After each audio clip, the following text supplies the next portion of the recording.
বাংলাদেশের অন্তর্বর্তী সরকারের প্রধান উপদেষ্টা অধ্যাপক মোহাম্মদ ইউনূসকে চিঠি লিখেছেন জাতিসংঘের মহাসচিব অ্যান্তোনিও গুতেরেস। চিঠিটি প্রধান উপদেষ্টার ভেরিফাইড ফেসবুক পেজে শেয়ার করা হয়েছে।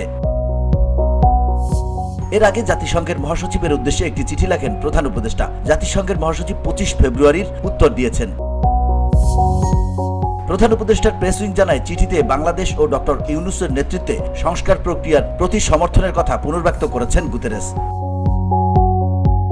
চিঠিতে লিখেছেন, 4 ফেব্রুয়ারি আপনি যে চিঠি দিয়েছেন তার জন্য আপনাকে আমি ধন্যবাদ জানাতে চাই, যা 7 ফেব্রুয়ারি সাক্ষাতের সময় আপনারা রোহিঙ্গা সংকট ও অগ্রাধিকার বিষয়ক প্রতিনিধি খলিলুর রহমান আমার কাছে পৌঁছে দিয়েছেন। আমি বাংলাদেশের সঙ্গে জাতিসংঘের দৃঢ় সংহতি এবং আপনার নেতৃত্বে সংস্কার প্রক্রিয়ার প্রতি আমাদের সমর্থন পুনর্ব্যক্ত করতে চাই।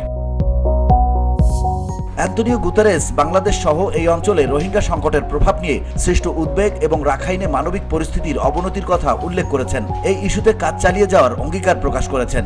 ধুলো, ময়লা ও ক্ষতিকর ধূলিকণা থেকে নিমিষেই মুক্তি দেয় চৌধুরী এয়ার পিউরিফায়ার।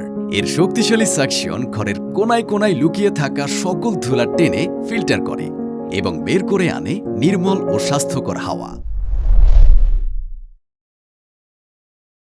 মার্চে বাংলাদেশ সফরের সময় মোহাম্মদ ইউনূসের সঙ্গে আলোচনা আরও এগিয়ে নেয়ার আশা প্রকাশ করেছেন তিনি। VOD Bangla news desk.